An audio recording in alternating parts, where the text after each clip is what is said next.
end zone. Underthrown, McCaffrey, touchdown. Trey Tucker to the end zone it goes. Caught! Touchdown, Armand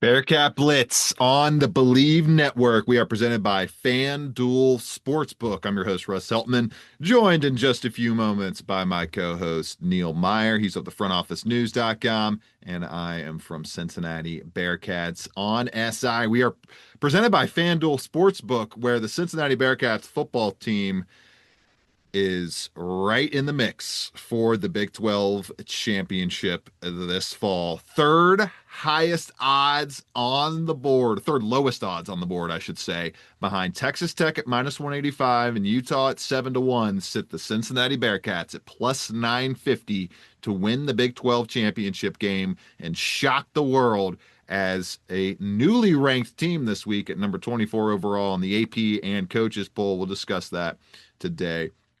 But get the FanDuel Sportsbook right now and place your bet on the Bearcats if you think they are going to beat the odds and win the Big 12 title game this season. 5-1 Cincinnati Bearcats. We will discuss their latest victory over the UCF Knights 20-11 on Saturday. And we will start the show, unfortunately, with some horrific news, terrible news, as the UC community carries heavy, heavy hearts throughout this week and beyond with the passing of longtime color commentator, nearly 40 years in the booth, Jim Kelly Jr., also a receiver for the program back in the early 70s. We will honor him to start the show, and we will discuss the best way we can, have some fun with the victory after that over UCF, and then we will get to the Bearcats being 24th in the country, ranked for the first time since the 2022 season, and we'll close things out with the Oklahoma State betting line, a big number for the Bearcats to cover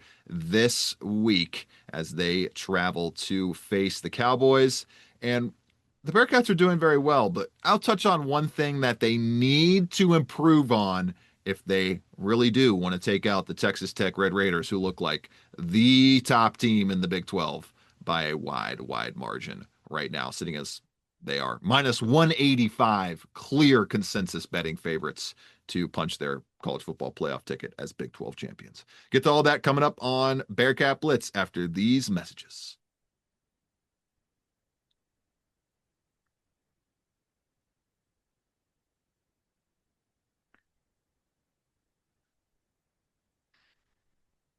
Somber start on Bearcat Blitz today as we remember the life and legacy of Jim Kelly Jr. Just what a guy. I mean, just one of the nicest people I've ever met working in and around the UC athletics kind of sphere. I mean, just a really nice guy, always really, really gracious with his time, always lovely with me in terms of his conversations. Jim Kelly was a true great soul.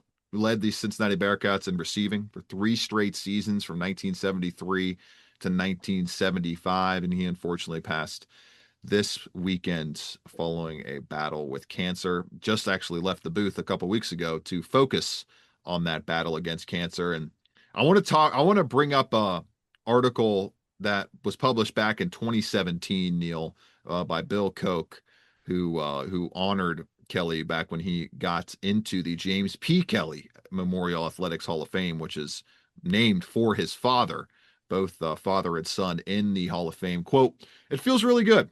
And if he was alive, it would mean a lot to him," Kelly said in that article. "I just wanted to be seen as deserved. That's been the hardest thing for me to deal with. I was a good football player, not a great football player. Since my dad passed away, I've been on this selection committee.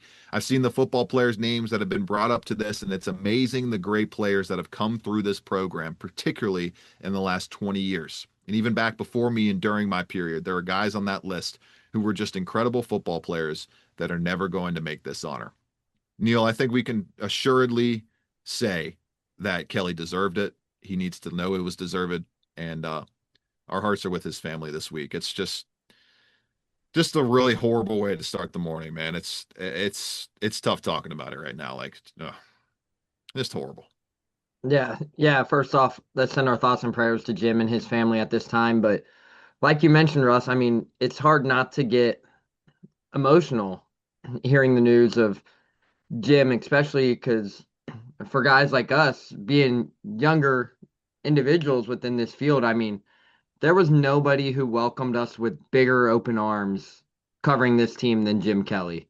I mean, I remember my first time meeting Jim Russ. I was a 19, 20-year-old kid kind of trying to navigate life during COVID and all that kind of nonsense. Already, everything's already cloudy the way it was, but in that transition, when I started covering the beat, there was nobody who welcomed me with bigger open arms than Jim Kelly. And since then, over the time, the last 6 years, I mean, we've had a very good friendship that was not just on a colleague level. I mean, he was always checking in, always asking how you were doing. Like, we had conversations that were like family, per se. And I mean, he was the most genuine, loving, kind.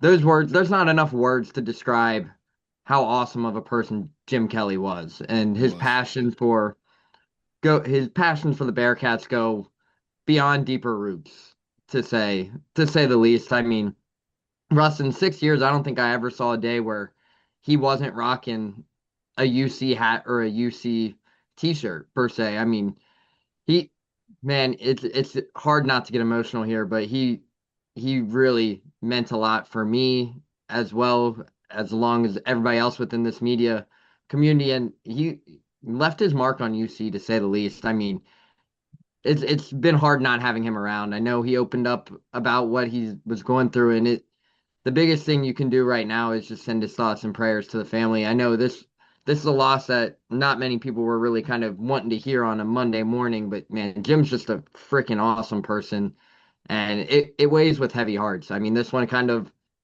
it hit a lot harder than most most things in life. I mean, it's never easy losing a loved one, but someone who was as loving as Jim was.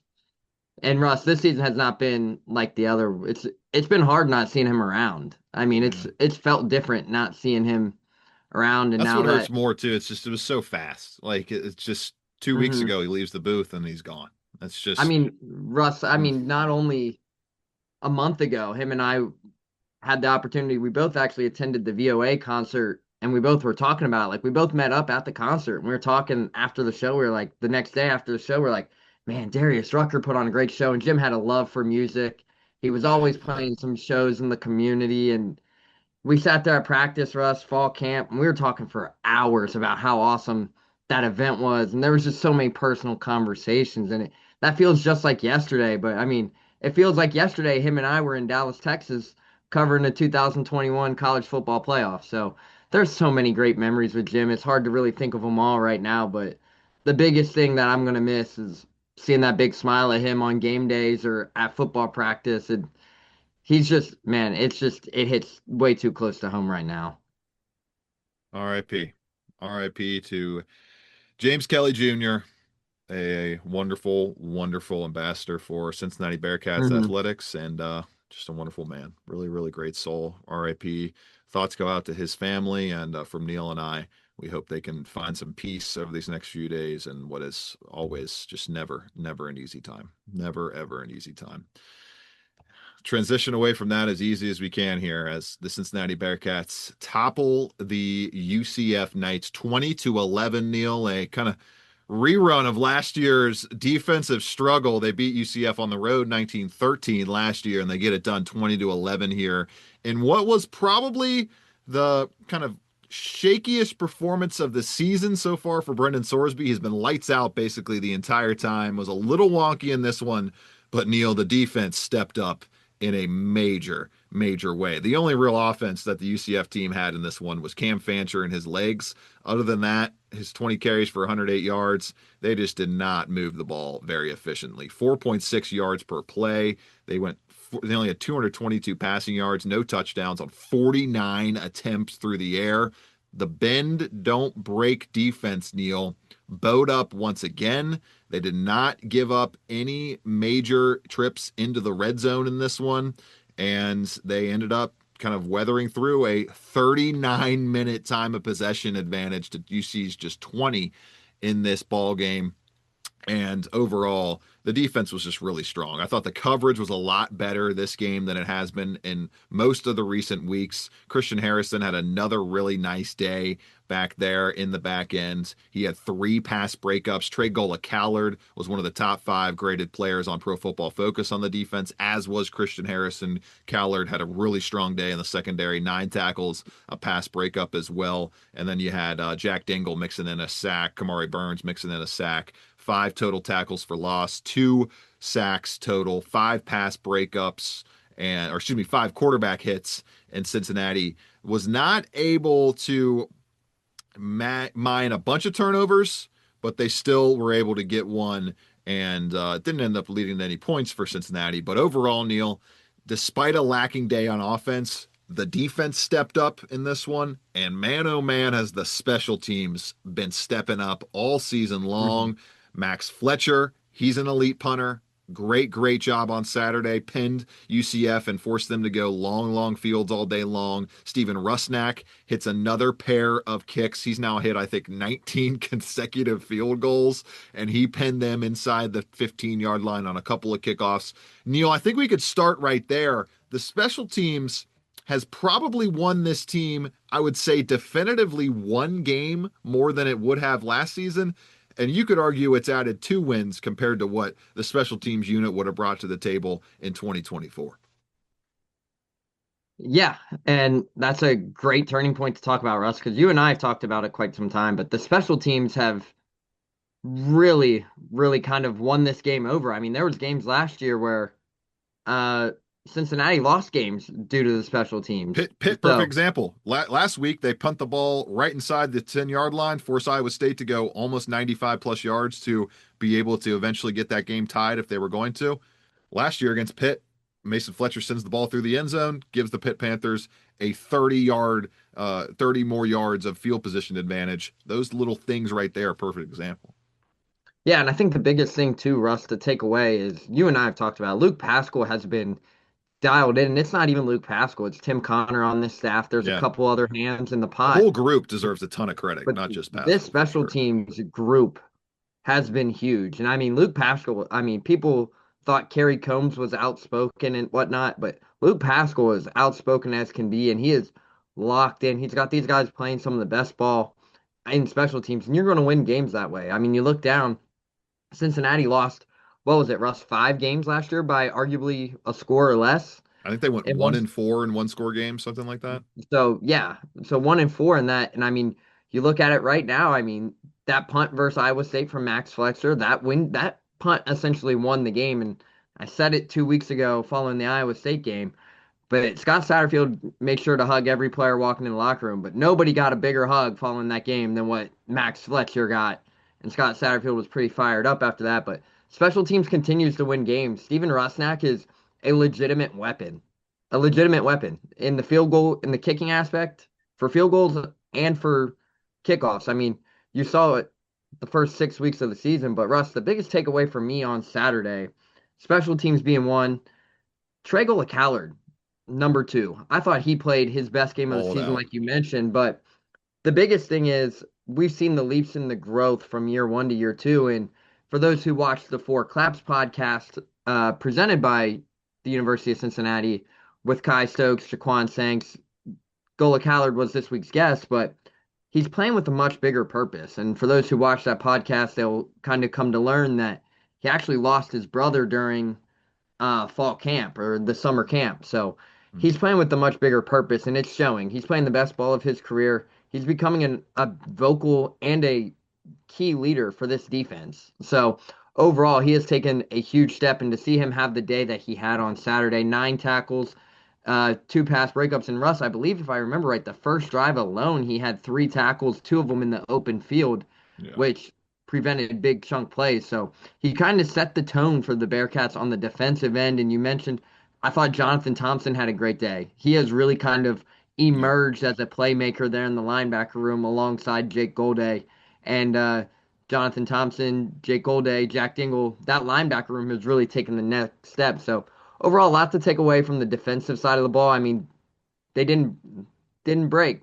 They bent, but they didn't fold on Saturday per se. So Overall, you'd like to see some things get kind of tightened up there to prevent those big chunk plays in the run game. But overall, I mean, they really legitimately kind of held UCF's offense to really not much going outside of the Cam Fancher in the run game. So overall, you would like to see you look down time of possession. That's a big murky area after this one. Roughly 40 minutes to 20 minutes. You don't like to see that.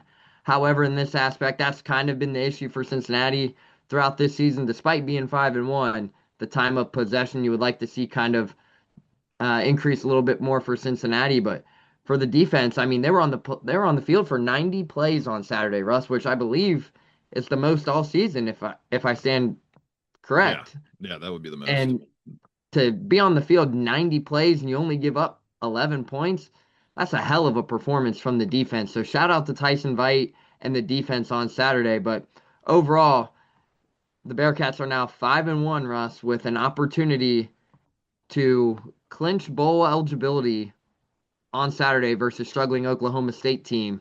So it's going to be interesting to see how does this offense respond after a rough showing per se, like we saw on Saturday. Now the offense, Jeff Caldwell was cooking. It was great to see that. It was. I'm sure you saw it too, Russ. But I thought it's pretty funny you have to mention it, knowing the rivalry and whatnot. But for Jeff Caldwell to say, "Shout out to Central Florida for leaving me wide open," that's a heck of a quote. And I mean, to have the day two touchdowns, big day from Jeff Caldwell. People are finally starting to see what kind of weapons they have on offense. Now, we're still waiting for Joe Royer to break that long touchdown run. I believe that's the third time he's had one, a wide open one. Be He's been caught from behind. caught from behind near the end. So still waiting for the long touchdown run from Joe Royer, but overall it was great to see him have that big chunk play as well. And on top of that, Neil, they were up 20-3 for basically the entire game until late kind of, I mean, it was basically a garbage time touchdown. Like they Yeah. scored that touchdown with 2 minutes left in the game. The game was essentially over at that point. And they were, I mean, what one there was a couple of questionable again, there were a couple of Questionable. questionable Russ, calls. it's gonna be a matter of time. And I mean, it's gonna be a Some matter of time. significant calls to people on the betting spread as well. I apologize to people There's who gonna got be juked out of the Bearcats minus 10.5 because that was covering if they don't call that PI there at the end of the game. and it's gonna there's gonna be a time at this season, Russ, where these calls are gonna line up, and there will probably be a moment where things go a little sideways, and maybe not gonna say maybe, we don't know yet, but the frustrations are going to boil over into a post-game press conferences with these calls because I mean they've been fighting some true adversity for the last 3 weeks with these officials, and I don't know what it was, Russ, but man, poor Matthew McDoom. The last 2 weeks, I mean, he has been hit with two of the probably most god awful penalties. The In one against Iowa State last week was egregiously terrible. This past weekend was bad. It wasn't egregious. Like it wasn't as bad as Iowa State, but yeah, it was bad. yeah, like you could make a case he had pass interference. I wouldn't make a strong case there, and I especially would say that was just two players going after a ball and right. feet getting tangled up. That's Right. Exactly. And then it leads to a touchdown for UCF, who, I mean, this is exactly what the Bearcats defense it was expected of them. This is what we expected, Neil. I thought they would have a little bit more success. UCF would. The same with UC, both offenses. But I mean, with how poor the quarterback play had been throughout the entire season, especially from Cam Fancher passing the ball, this is exactly what you expected to see. And he really could only manufacture stuff with his legs. Looking at the offensive side of the ball, some stuff to improve on. Obviously, they got to find that rhythm a little bit quicker moving forward in these games, and they can't get kind of thrown off their game as easily as they were against UCF. Brendan Sorsby, 12 of 21, 191 yards, 2 touchdowns. But Neil, I mean, in a day where Brendan Sorsby didn't play well, he didn't commit the disaster mistake like he might have last year in a bad outing. He didn't put the ball in harm's way. I don't think Mhm. he put the ball or had any turnover worthy plays in this game. Ended up having the lowest graded outing of his season so far on Pro Football Focus, but ultimately it was still solid, not something that you're going to be really casting any aspersions about. Yes, no turnover worthy plays in this game. So did end up fumbling the ball a couple of times, and that's what put his his big grade drop to happen. But despite the fumble, I mean, overall, I think Brendan Sorsby has reached a point with this offensive line, with this offense, to where they could keep the train on the tracks and are not going to put their defense in a really tough position moving forward as the most impactful phase of the team, I would say the offense is right now. It's probably, for me, offense is a top 30 unit, same with the special teams, and then the defense probably top 45, top 50 nationally. But those two top or better units are going to have to kind of pick up the slack for the defense, most likely moving forward. And we saw a good day from Jeff Caldwell. Not many other good days to speak of on the offensive side of the ball, but I mean, that's going to happen. And you kind of wash it, move on, and still won by 9 in a conference game. When you have that much to work on in a win, you'll take it and run. As Cincinnati had just one player graded 80 and above on offense, and just 2 players graded 70 and above on Pro Football Focus. Jeff Caldwell at 81.4, Evan Tangenstall at 78.5, and Joe Royer at 71.4. Neil, bottom of the barrel once again, we had DeAndre Buford. He was the second lowest graded player on And Pro Russ, it's Football worth Focus. noting too, while you bring up that stat right there from DeAndre Buford, I don't believe he played much in the second half. I mean, Only 30 snaps in this game. So yeah. Since that holding penalty, it was crucial, especially towards the end of the first drive or the first half. He gets called for the holding penalty, and outside of that, they were quick to make a change at right tackle between Ethan Green, Judea Milan got some snaps at right tackle. So it's Yeah. going to be interesting And to Judea see. Milan played well, 65.4 PFF grade, struggled pass blocking, but near 70 run blocking grade. So that's solid for the And it's young going to left be tackle. interesting too to see we truly might have a battle at right tackle heading into Oklahoma State. Like it's going to be interesting. We'll have practice tomorrow and see how that goes, but it's going to be interesting, man, to see what that might be like at right tackle, especially heading into Oklahoma State. A little bit of a shaky day for the offense, but when Brendan Sorsby has taken the care of the ball as well as he is, it's difficult to beat this team by margin, let alone or beat this team at all, let alone beat this team by margin and open up a big deficit. And not likely looking at a big deficit as we get to a break and touch on the Oklahoma State spread next weekend, an AP and coaches poll ranking for the Cincinnati Bearcats football team. All that coming up on Bearcat Blitz, presented by FanDuel Sportsbook.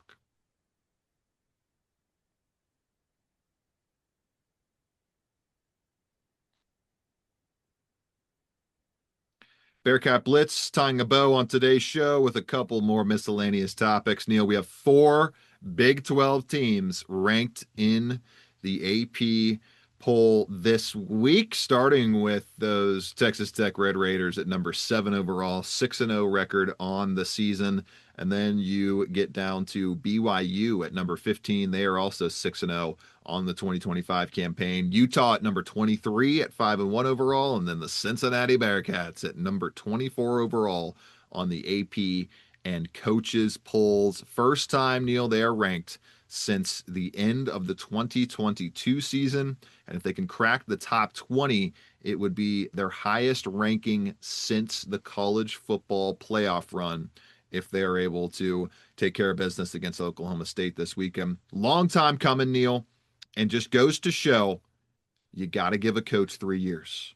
You got to give them 3 years, especially when you lose the greatest coach of all time. You're moving up a conference to an even tougher conference, and you don't have a facility. All 3 of those factors, you especially got to give your new guy that much leeway, because it takes a while to build these football programs. It can take a while to get all your ducks in a row, moving conferences, moving away from the greatest coach of all time, and moving into a new facility, all within a 3-year window. We are seeing the fruits of Scott Satterfield and his staff's labor come to fruition, but they're not satisfied fruits, Neil. This is a team and a program that didn't really seem to be remotely complacent with that victory on Saturday. And I said in our Bearcats group chat when the ranking came out, 24th is perfect because you only moved up 2 spots in the actual national rankings. There's not really any room to get complacent at that number.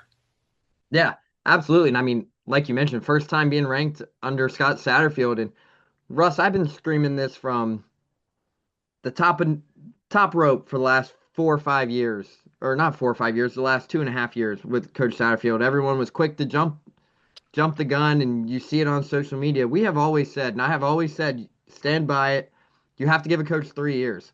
And look what's happening in year three under Scott I Satterfield. They think are we've been playing pretty the steadfast in that on the show. We've understood the issues and the frustrations, but the flip side we've is both been just saying you have to yeah, give him time. And you got to give them the 3 years. If it was still going really bad right now in the middle of year three, I would probably be changing my tune, but the 3 years is so important. yeah, and I mean, you look down right now. I mean, they're playing the best ball of their career, right? 5-1. I mean, if you would have told me months ago that you're seeing a coach from a perennial powerhouse in James Franklin getting fired besides outside of one Mike Gundy. I wouldn't have had Mike Gundy on the hot seat entering this season. I don't think any of us had James Franklin on the hot season, but I saw some posts out there where people from the Big 12 media were saying, "Hey, this Cincinnati seat was hotter heading into the season." And unfortunately for people, you look at the fruits and the labor that Scott Satterfield has brought, but if you're looking down at this coaching carousel, there's a lot of names of people who have been fired in better situations, but Scott Satterfield has put a foundation together here. And we've been trying to say, you have to give him 3 years. You have to. And you look at it, Cincinnati's offensive line of the week 3 times so far this year. They're back in the top 25 for the first time under Scott Satterfield.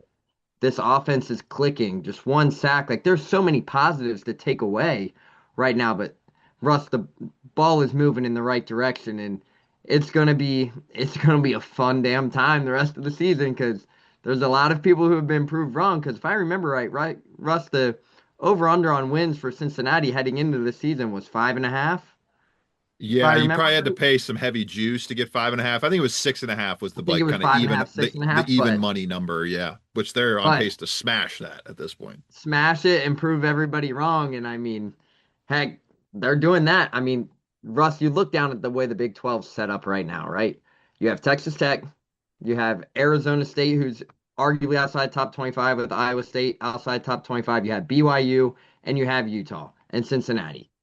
You have four perennial teams right now that are in legitimate contention for a Big 12 championship, and Cincinnati is right in the heart of it, right? Because you look down at this schedule, there's no reason they shouldn't go into Oklahoma State and get the job done, become bowl eligible. Yes, I think everybody knows that, but Baylor, a big opportunity, which knock on wood, Russ, that is our nip at night game. But you look down, there's legitimate contention that Cincinnati could find itself in Dallas here in the next month and a half playing for their first Big 12 championship. And if that's the case, things are going to be looking pretty fun down the stretch for not only you and I, but for all these Bearcat fans as well. So hopes hopes enjoys it, but I mean, you're looking at all these national analysts. They're like Cincinnati's a legit contender. Scott Frost said it himself. That was one of the best teams in the Big 12. Cincinnati has a chance to do something special this season if all goes well. So it's going to be interesting, but there's a lot of people right now, Russ, who are probably biting their tongue on some of the early statements they made on Cincinnati heading into the season. And for you and I, who we have stood firm on, hey, Hey, you we got to had give them we something. had them bowling comfortably. I believe you and I both had them seven We and both five. did, So and we yeah, both have been sitting back saying, "Hey, you got to give them 3 years. You got to give the fruits and labors. You got to give it time to pay off, especially with everything going on." And you look right now, and I mean, there's going to be a lot of people where they're going to be retracting their statements made along social media here rather soon for the Bearcats fans. So I'm excited, man. I'm really excited. Scott, I mean, Scott's been great to us over the last 2.5 years, but Russ, now we got him going. I mean, we've seen everything pay off for him. He got the monkey off his back 2 weeks ago versus Iowa State. And since then, I don't think we haven't seen him joking, not having a smile on his face, but he's ready to work, man. He's ready to prove these guys wrong and go put this team in a good position to win a Big 12 championship. they might dunk on our predictions at that 7-5. It might be a 9-win season before they even hit the bowl season for the Bearcats. That's getting ahead of ourselves a little bit here, but we got a big factor